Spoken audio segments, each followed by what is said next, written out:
was inspiring, and that first panel day was class, I thought. So I'm delighted to kind of have a panel now on housing from three people I know very well, worked with for a lot of years. And I suppose whenever we were thinking about topics for this summer school, fuck. Summer, as I said, with 5 layers on, can't feel my toes. Summer, you know.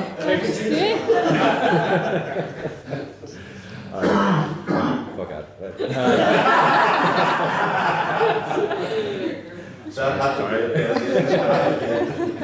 I suppose, housing had to be one of the topics that had to be covered, because if you look at both North and South, housing is just such a critical issue right now in terms of crisis. But we wanted to kind of look at this issue from a particular lens, because housing has been a crisis for a long, long time. It's been defined as a crisis right now largely because it's starting to hit the middle class and upper class kids who can't purchase housing, who can't get affordable places to rent in the big sort of city centres. But when the panel that we pulled together today, and really excited for this conversation, are people who've been organising marginalised people around the issue of housing for over a decade. There's Marissa McMahon, who I've known for a very long time through PPR, who's doing organising. Twasul Mohammed, who does a lot of organising with refugee asylum seekers, but not just that. And of course, Bec, who I've worked for a while, from the Travellers in North Cork, who works in Cork, but also works on a regional basis. And I know you do a lot of more work as well as the Travellers as well, Bec. So really trying to get that perspective into this conversation. So what we weren't going to do was kind of have 3 presentations. What we thought we'd do was a bit more of a discussion, where we'd ask some questions. I'll kind of chair it a wee bit, ask some questions, and then open it up at the end for 15 minutes or so for everyone to kind of have a bit of a discussion, ask some questions to the panel as well, if that makes sense. Yeah? Okay, well, I'm just going to start with a quick one about just giving a bit of a sense of the type of campaigns that you're currently involved in. Bec, if you don't mind, could I go to you first on this one? Yeah, no trouble at all. Go for it. I suppose the campaign that we've been involved with the traveller groups in the Cork Kerry region, we started with Dessie for probably about 2016, 2017 now, and part of it was that the traveller community had decades of disadvantage in terms of accommodation, and successive governments were just failing to deliver for them. And so the accommodation situation was like, it had been beyond crisis in all that time, and nothing was happening, nothing was shifting. And so I suppose that people were getting really fed up of just battering their heads against like the same wall, the same excuses from local authorities. So we realised we had to do something different, we had to try different tactics. And so part of our reasoning was initially, there'd been a huge amount of research done on the traveller community, but very little had been done by the traveller community for the traveller community, with their voices at the centre of it. And so we started a research piece with 11 traveller women in North Cork, who were just like working in the area to find out actually what the accommodation situation was for travellers, and to look at the solutions they wanted to see, to look at the issues that were really important for them. And I suppose that we started then looking at the huge underspend that the local authority in our area particularly had.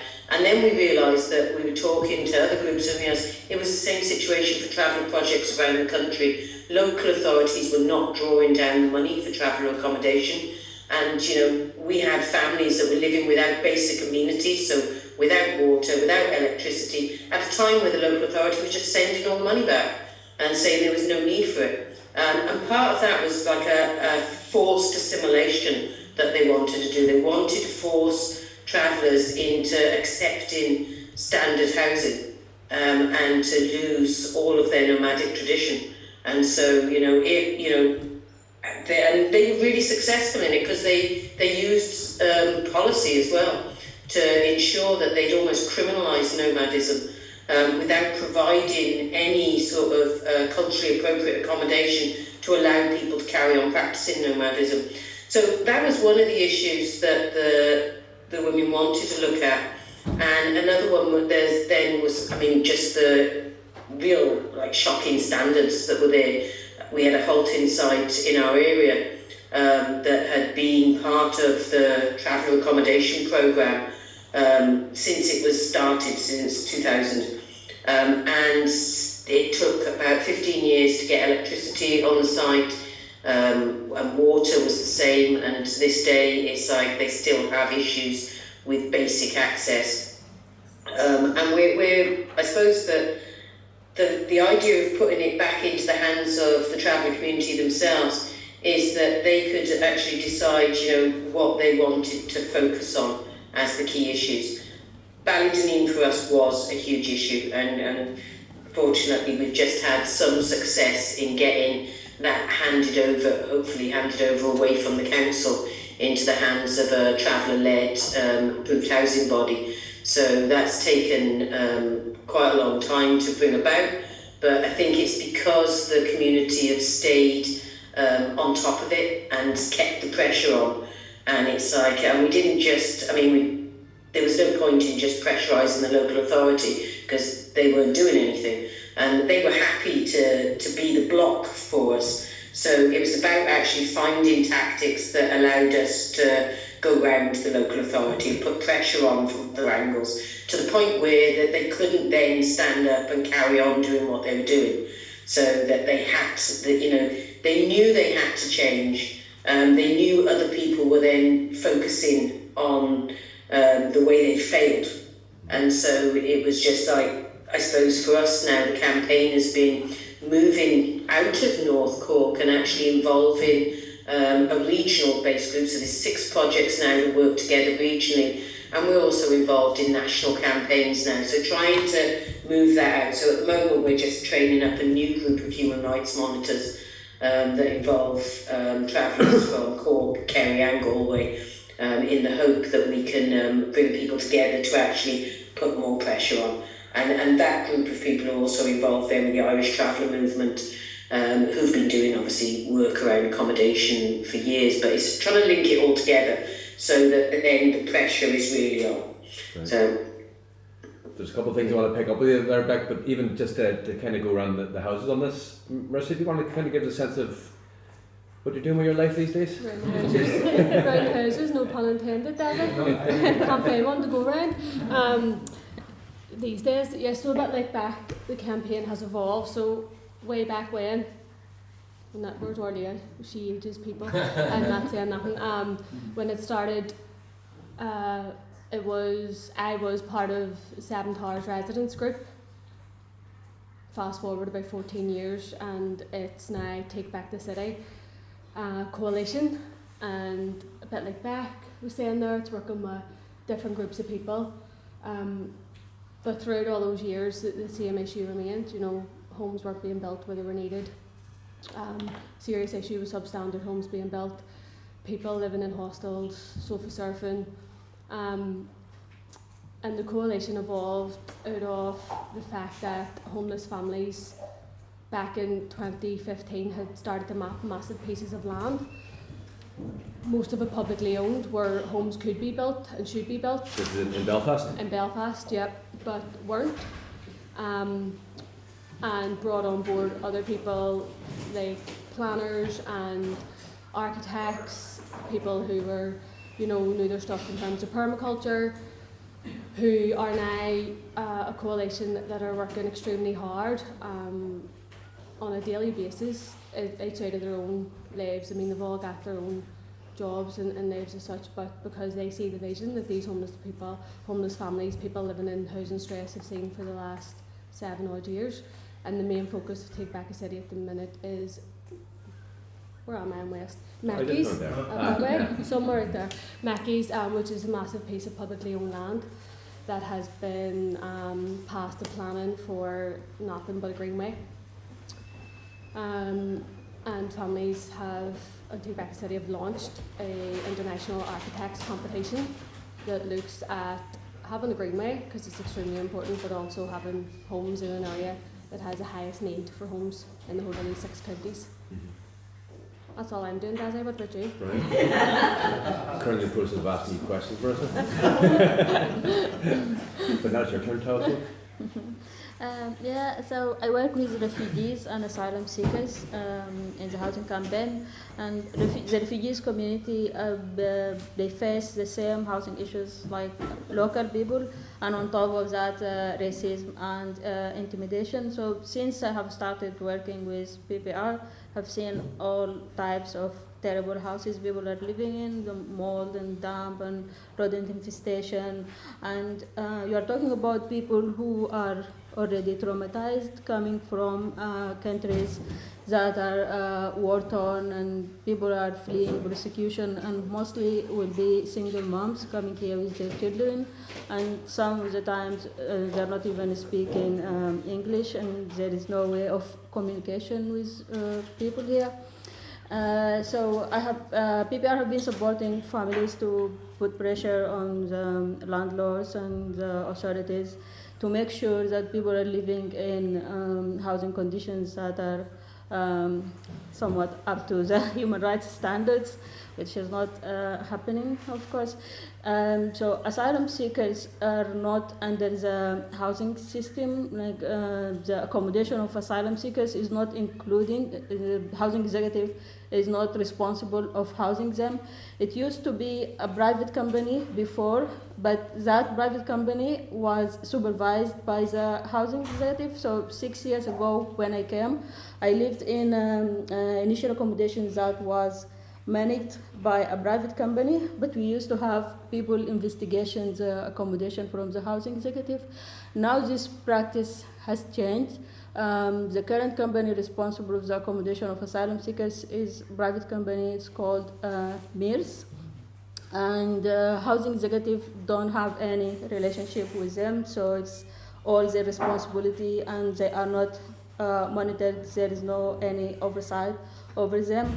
And even when they started, the practice was asylum seekers are accommodated in initial accommodation for 3 weeks or something, and then they are dispersed into the local community. But during COVID, this practice has changed, initially because they wanted to accommodate people in quarantine hotels for 2 weeks before they are dispersed after people are clear of COVID and stuff. But then they continued with this practice, and now we have more than 1,000 asylum-seeking families living in hotel accommodation. And we have been talking about maybe stopping saying hotel accommodation, because whenever you say hotel for someone who is not aware of what's going on there, people think maybe this is just people living in luxury. And when we realized this was happening, the first publicity we have seen about this was a video made by the far right, filming outside one of the hotels and saying, look, this is our money, this is our tax money, and they're spending it on asylum seekers who are sitting around not working and just spending our money. And this wasn't even right, because asylum seekers by law are not allowed to work, and people are forced to live in this situation and live on the £8 per week they are given to live on. Asylum seekers are supposed to have 30-something pounds per week to live on, which is not enough. But when they are accommodated in hotels, then it is just £8 per week. So this started in the mid of 2021 during COVID, and they just continued with it. And last year we decided to do something about it. So, and it was hard to organize people inside the hotels, because MIRS are running them like just detention centers. You can't go in. Even NGOs that are helping asylum seekers are not allowed to go into the hotels to meet people and see what the situation is. So when we started organizing in February, we had to just put our numbers there for people and ask them to come and meet us if they have issues.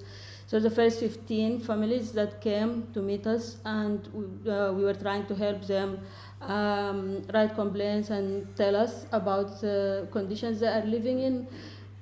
So these people were telling us about all sorts of issues around the accommodation, because even with the UK policy, Hotel accommodation is supposed to be only temporary and should be used as a last resort for families and for 6 weeks maximum. Now we have families that are living in this accommodation for more than 1 year, and you are speaking about families with young kids, and most of the kids are not in school because they are all of the hotels are around the city center and there aren't enough schools in the area, and there is no play area for the kids, and food is served at set times, and people are not allowed to take food to their rooms and stuff. So when we had the first interviews, people were telling about the accommodation and also about the not being permitted to work, because obviously if they are allowed to work, then they can support their families and they can get their own accommodation maybe, or provide for the families. So we continued meeting with the residents in the hotels, and then in spring we launched the Kind Economy campaign, which is our way to oppose the hostile environment by the Home Office. And since we started it, asylum seekers residents in the hotels and other asylum seekers all got involved in the Kind Economy, and we are trying to put the skills and qualifications asylum seekers have, put them into use. So we have a few initiatives. One of them is the Kind Economy kitchen, in which people are not allowed to work and not allowed to cook for themselves in the accommodations they are put in. They are cooking and raising money for the campaign, and the money from the campaign is going to help people in the these initial accommodations in the hotels and other accommodation to buy stuff, just basic stuff, because people in the hotels are not allowed to work and they are given stuff from the hotel, and they are in need of basic things like baby milk and food. And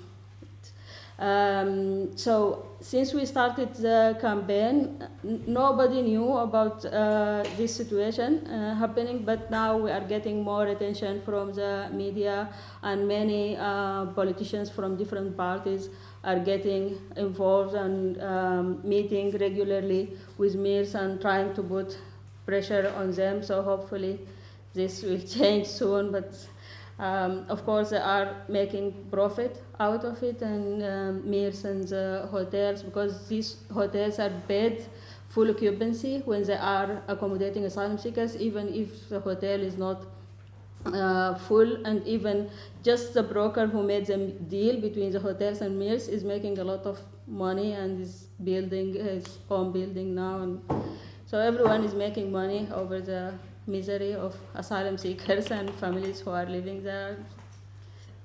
No, thanks, Kel. So there was a couple of things I want to chase up on that, but just to draw back a little bit, you were talking about how politicians are getting involved in the campaign, and last night Yanis Varoufakis was talking about the relationship, and Kieran touched on it there, but the relationship between social movements and political parties as well. And you know, whenever the three of you were given the introduction there, I mean, Bec kind of talked about just the basic failure. I mean, just fundamental issues around housing, basic amenities on halting sites not being provided, while simultaneously the local authorities are not spending the money that central government had allocated them. You know, it's a deliberate policy of not funding. Marissa talked about that's a publicly owned piece of land in the middle of the area with the highest housing need in the entire state, not being used by a housing minister to provide housing there. And then, you know, tell us, so one thing that always surprises me is that, you know, the UK Home Office treats people in Ireland like this and gets carte blanche opportunity by the politicians here. There's never massive objections to challenge their jurisdiction or treatment of asylum seekers in the north of Ireland in that way. So I'm just wondering about the kind of relationships, because these are all political decisions that are happening. And I'm just wondering, what is your relationship like with the political establishment or with political parties in your various campaigns? And maybe I'll throw it back to you, Bec, if that's okay. Yeah, I mean, I suppose that's been one of the difficult things, because in terms of the established parties, their housing policies are working perfectly to their policies. So unless we say that the housing policies are failing, they're failing for people on the ground. But in terms of the political sort of power, they're not failing. They're working exactly as they were designed to work. And I think that's something we have to consider ourselves. So when we've been trying to reach out, it's like, almost like forcing them to do the right thing. It's but I suppose where we're trying to get more support are for those parties that actually are recognising the fact that there's a huge amount of people that are being frozen out of housing. They're not having any access to decent accommodation because the policy has been to put it into private ownership so that people can make profits off it. So I think if we're going to be reaching out to political parties and politicians, we have to make sure that they're working on behalf of the people, and that it's the decisions are being made from the communities who are being directly impacted by those decisions. So there needs to be more democracy in the way those decisions are made, and it's like, and we have to check in around who's benefiting from the policies that different parties are putting into place. And it's bringing it right back to saying, certainly we need to be pushing politicians on. They cannot do the sell-off of public land. Public land is there. We need public housing on public land. So we're looking at building links with allies where we can get them. I mean, I suppose sometimes you have political parties that want to be seen to be allies, but it's about looking at what their actions are. And that's the one thing we have to be clear on. It's like, it's no good you just rocking up and saying, yeah, we support this protest. We want to see what your actions are. We want to see that your actions are congruent with what you're actually doing on the ground. And if your policies are shite on the ground, then, I'm sorry that it's like, it doesn't matter what's coming out your mouth. It's like, we need to see real change happen. And we're only going to do that if they start listening to the people affected by it. I suppose it's a hard ask for you, Bec, in the sense of the constituency that you're working with and organising in, because traveller accommodation is never a populist issue. Yeah, and that's where some of the policy needs to change, is that it shouldn't be in the hands of local councillors to be using it for vote grabbing. So it's like, you'll always have marginalised groups, and they know that they're trying to make divisions. So it's like, you blame the travellers for this, you blame refugees and asylum seekers, and they're using it for votes. And housing should always be considered as a basic human right. It's a basic need. It should be the fact that everybody has a right to housing. So I actually, my belief is that obviously public housing should be available to everybody, and then you should just do it on income. The rent should be based on your income. And that stops two-tier systems of housing where social housing becomes the sort of the lower level. And it's like, and the standards are low. It's like, if public housing was a key priority for parties and delivered to a decent standard, then you lose the stigmatisation and you can start to rebuild real communities. Marissa, do you want to maybe comment into some of the relationship with political parties that you have, how they've supported, how they've resisted, how they've said they support, but it's not transforming into action? Yeah, and just going on what Bec said, it should definitely be a basic, and it is a basic need, not a commodity, and unfortunately, well, throughout the world, but throughout this island, that's, as far as I can see, that housing often is. And in terms of political parties or politicians, and there's a question that you're asked all the time, so what's stopping homes from being built at Mackey's? Political will. You have politicians standing with you in pictures supporting homes on Mackey's not 4 or 5 years ago, and you have those same politicians voting against any type of housing on that land. And it's not just there, by the way, it's different places, but like we don't have a minister. We had a housing minister. I don't know how it works now, but basically before the other week there was a housing minister in place who was saying that she was going to deliver 100,000 homes in the next 15 years in one breath, and in the same breath then that housing minister, that party, so Sinn Féin and the DUP voting with each other. together on the issue of keeping homes off Meckies. So it makes absolutely no sense that you wouldn't be putting homes on a massive piece of land in an area that has the highest need.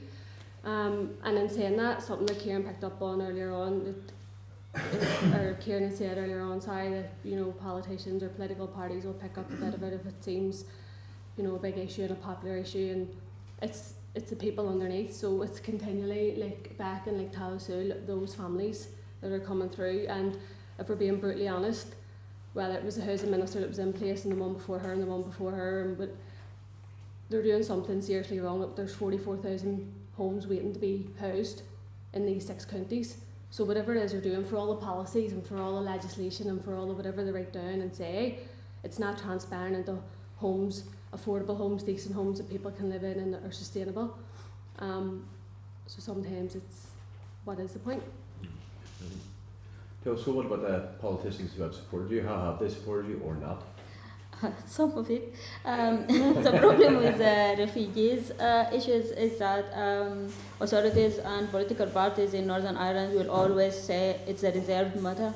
So immigration itself is reserved, but the services are the responsibility of the local department. And with the situation we have now, asylum seekers living in hotels, we are not talking about their asylum claims. This can be reserved, but we are talking about their right to homes, right to education, right to adequate food. These all should be the responsibility of the local departments. So when we first started our meetings, we invited all the departments, all the ministries, all the political representatives, and they always started saying it's a reserved matter, and then you bring them to the meetings and you make them listen to the families telling about their problems, which can be solved by people here. And the first kind economy meeting, many politicians came and they started their support for the campaign, and they met with the residents, and then now it became kind of popular, so more politicians are coming on board and trying to support. And no, it's not easy. It's all the work with families and people telling their stories over and over again, all the sad stories, and trying to push for their issues to be solved. But a lot have been done during the last year. When we started, most of the kids were not in school, and now with the work with the politicians and with the departments, especially with the education authority, they are actually now coming to weekly meetings with the families at Anaka Women's Center, which work with us, and they meet with the families and try to register kids at schools and provide them with bus passes when they are far and stuff. So. Mm-hmm. Okay. I suppose that asking that question isn't simply about just having a dig at the politicians, although it's justifiable. It's more about, I think, again, touching on the conversation with Labhair Bec Fahey last night. You know, if we looked at the whole issue of citizens' assemblies in the south, and you had the same-sex marriage one, you had the abortion referendum, and in the last month there was the Citizens' Assembly on Biodiversity that's recommending a referendum on the rights of nature in the Constitution. And these processes have been leaps and bounds ahead of where political parties are on this stuff, that there's something fundamentally broken in liberal democracies around this, and we're looking at a future constitution for Ireland or a unified state. What would that democracy look like? So thinking about different ways of decision making that can actually allow people to have more of a direct democracy or a deliberative one. All of you have talked in different ways about these kind of alliances across, and just kind of eager to hear about, or to draw out a wee bit, like either domestic across. How difficult do you find it forming alliances across the island or globally, or how useful are they? Or I suppose a common thing when we have these discussions is, what's the state of the left? And it's fractured, it's weak, doesn't speak with one voice, doesn't have to speak with one voice, but certainly has no agenda. So I'm just kind of interested to hear how you've had different kind of alliances. Does anybody want to pick that up first? I suppose I could start. Is that obviously the alliances initially that we started to form were just at a very local level, so you were looking at other people that were impacted by the same issue. So the first point is we reached out to other traveller groups. But then soon enough we found ourselves just like talking in a bubble. We already knew the issues. The travellers living it already knew the issues. They needed to actually make other people aware of the issues. So I suppose that was when we started doing more work with PPR, and some of the traveller activists travelled up to Belfast to take part in a conference and actually went back and shared that.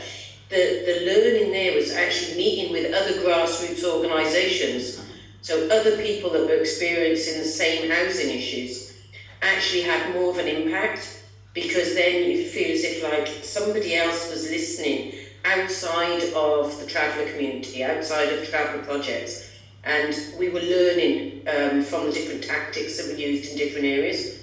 And that was good for us, and it was good for us on a number of levels, not just about learning about tactics, but that building supports, so recognising that there were allies or potential allies out there, and that we had to figure out how to connect them to the human stories that were going on.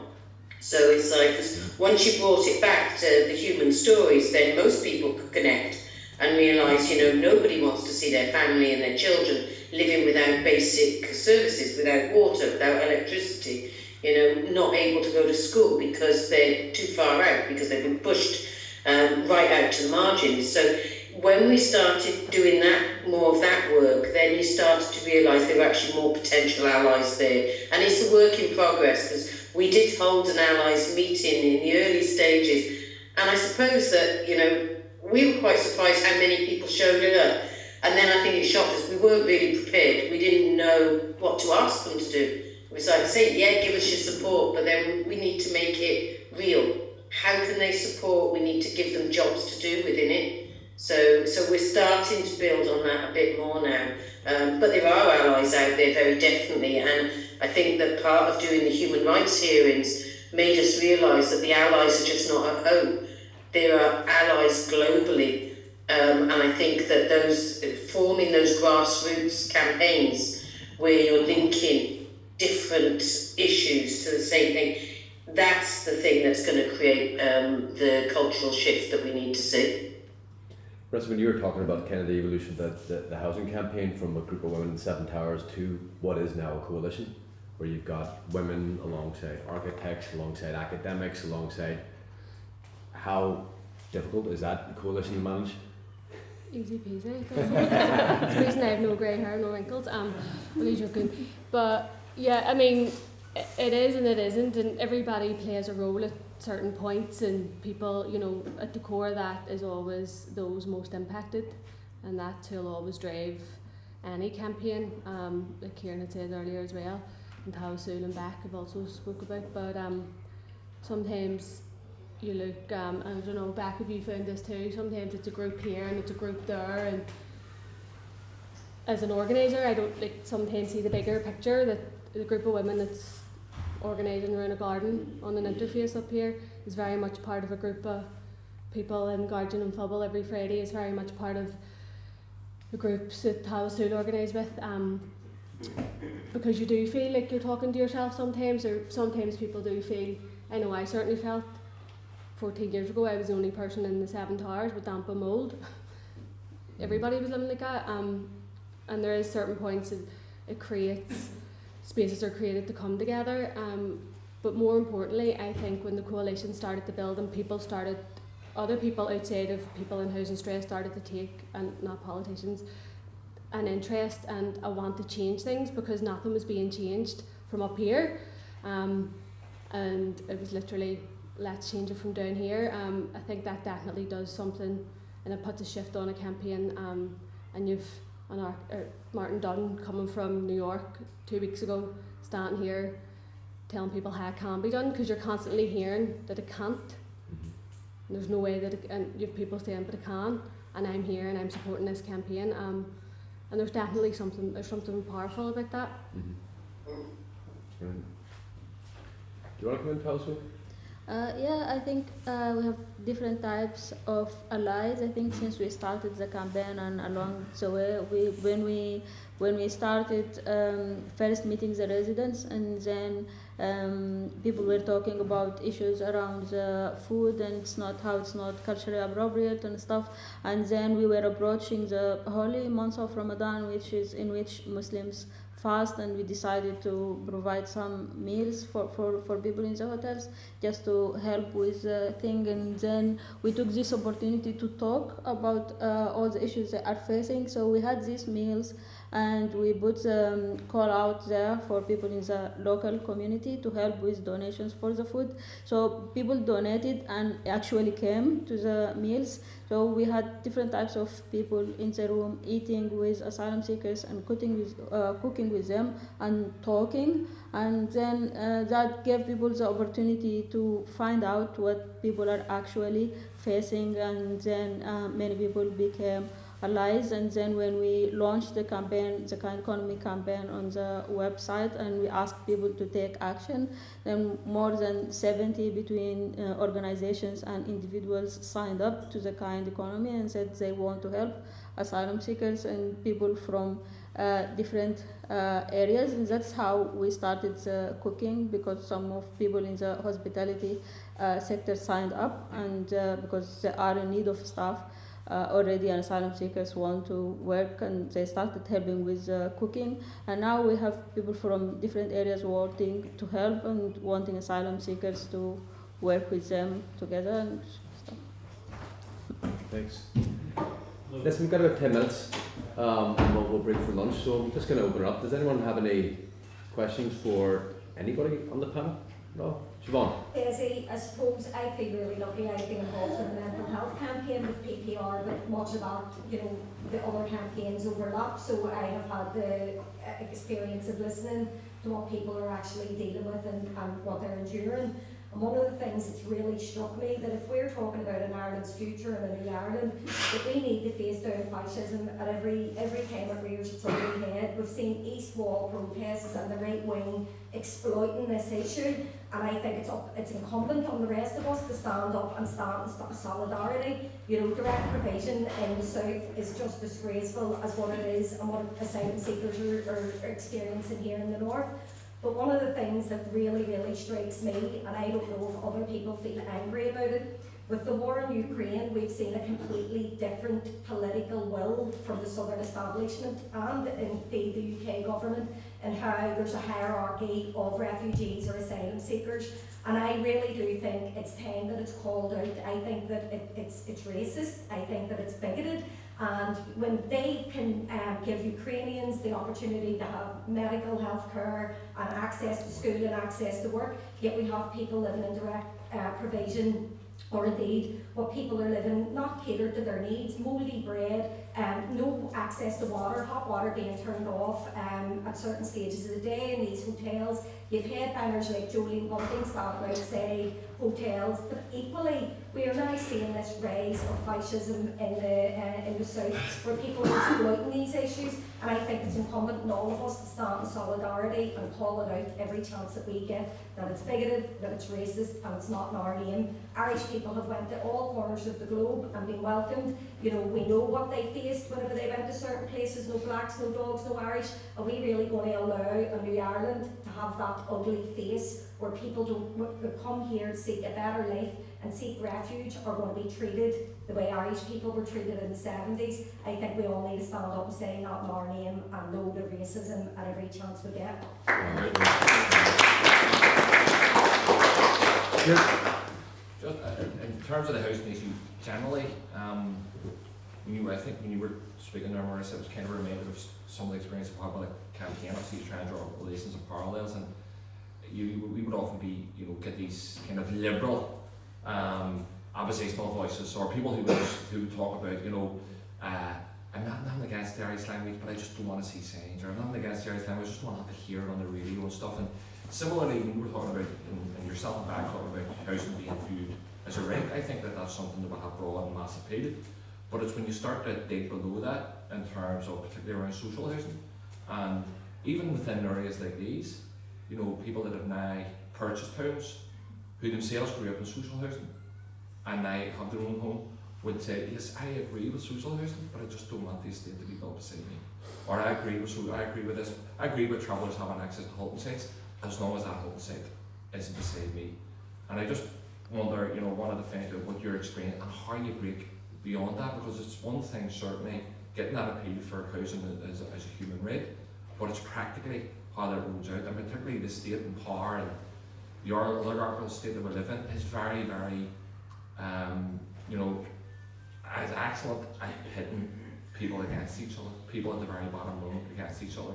So the people who, that are protesting some of those sites are people themselves who don't have access to housing, and instead of blaming they're not blaming those who travel in private jet, they're blaming those who travel by dinghy, and things are skewed. So just what's your experience of that?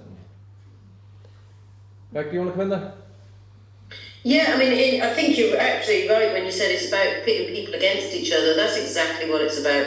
And it's like, so when I think the Take Back the City model is a great way of actually looking at organising to bring people together, to show that, at grassroots levels the solutions are there and that it's done sort of with everybody who's involved. So I think that was a way of showing that we're not going to accept your divisions.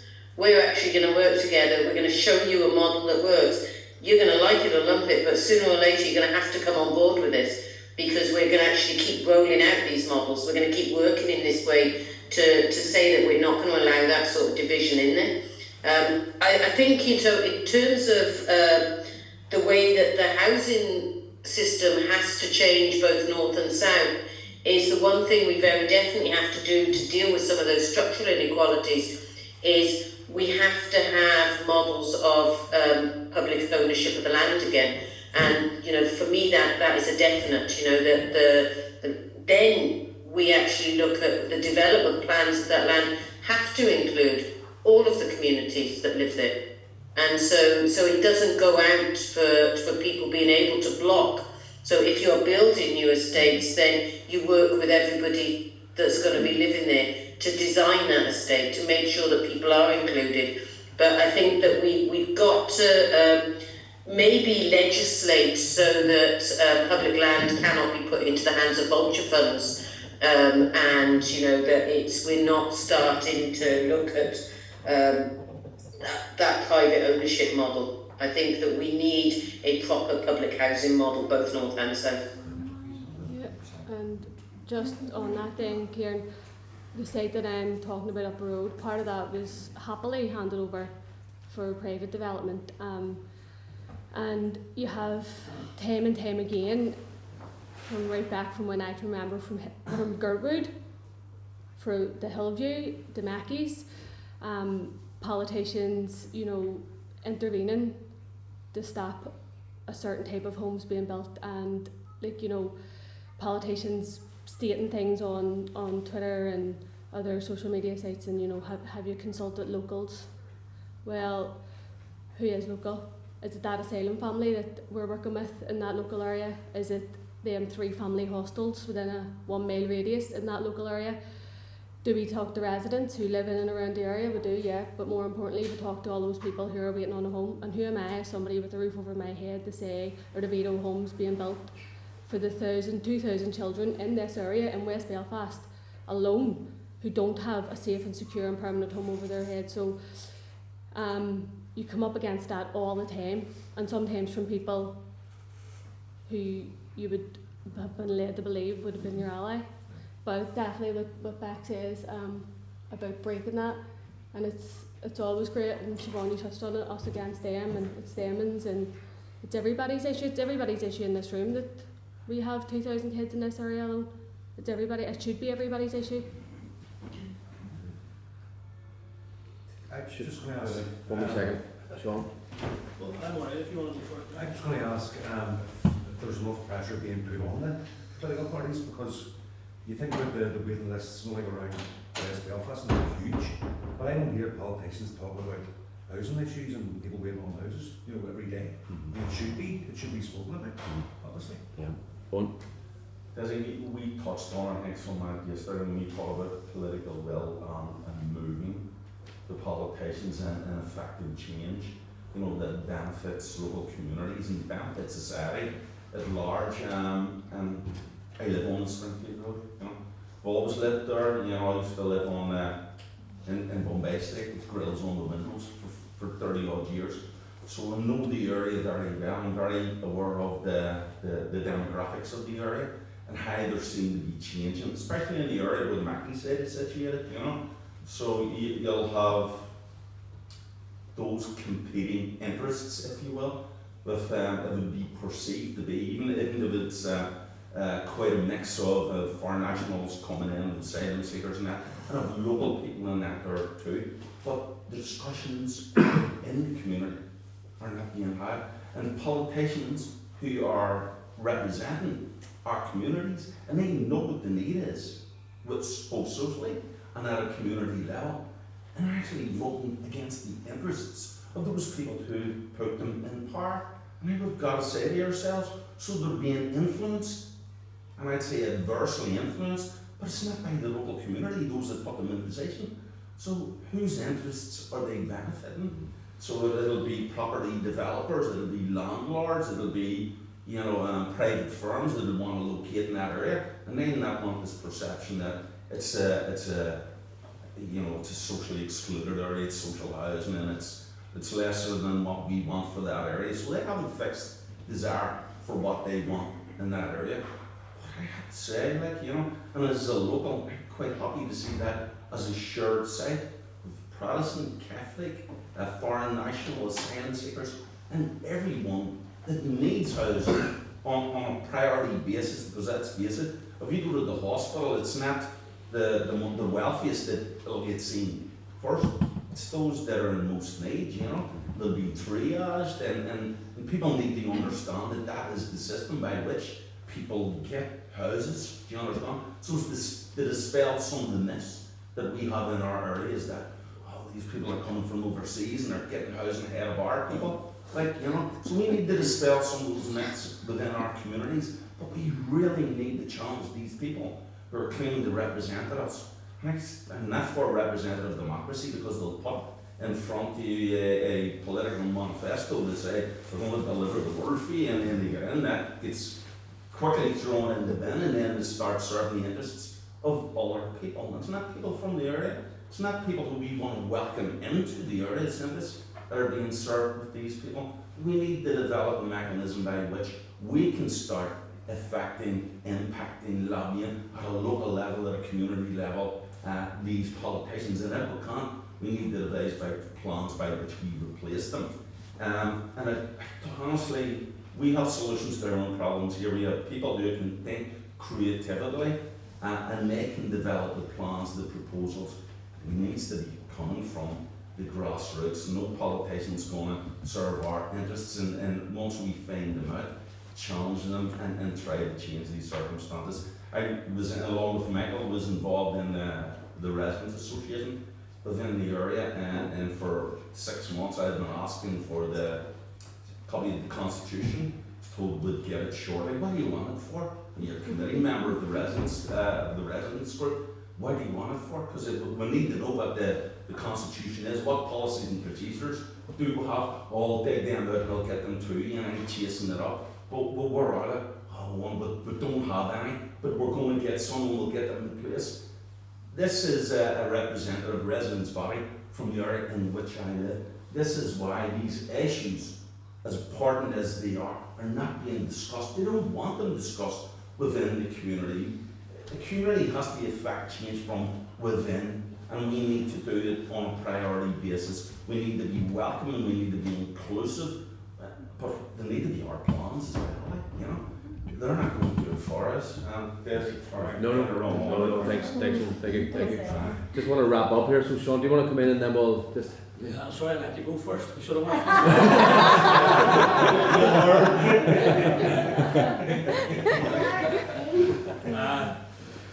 See, on the housing issue, I just think that, because you just like glanced over it there, and we're not going to have enough time to go into it now, obviously, but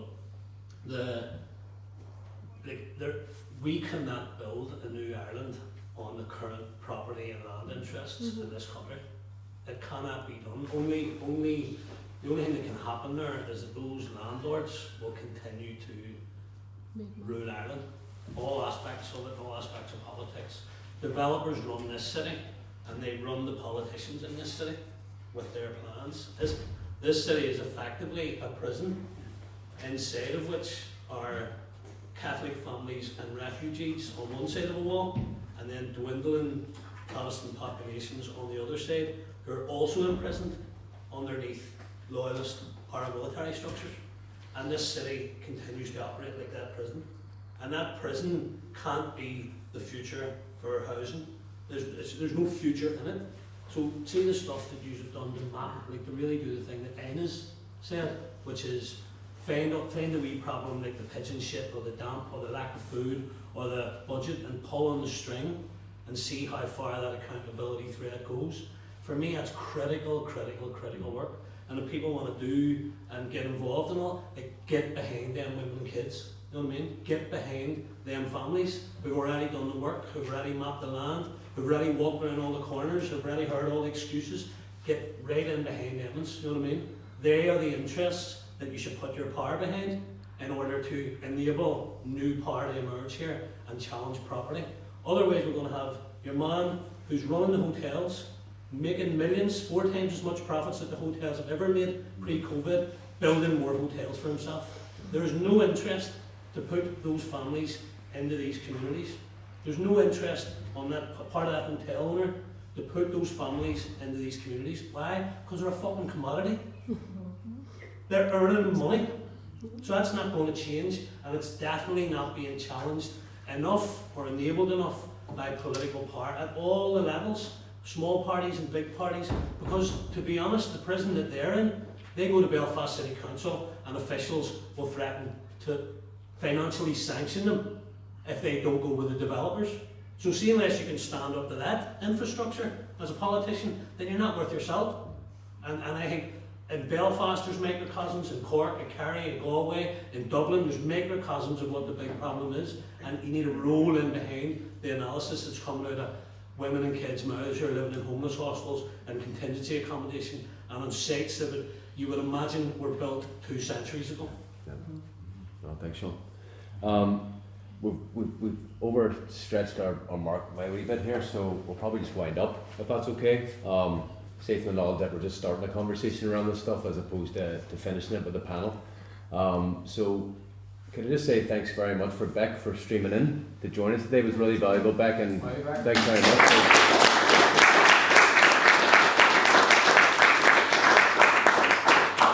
And Marissa and Twasul, was absolutely brilliant. Thank you very much. Good night. Have a bit of lunch now. Alright, thanks. Bec, thank you, mate. See you soon. See you soon, mate.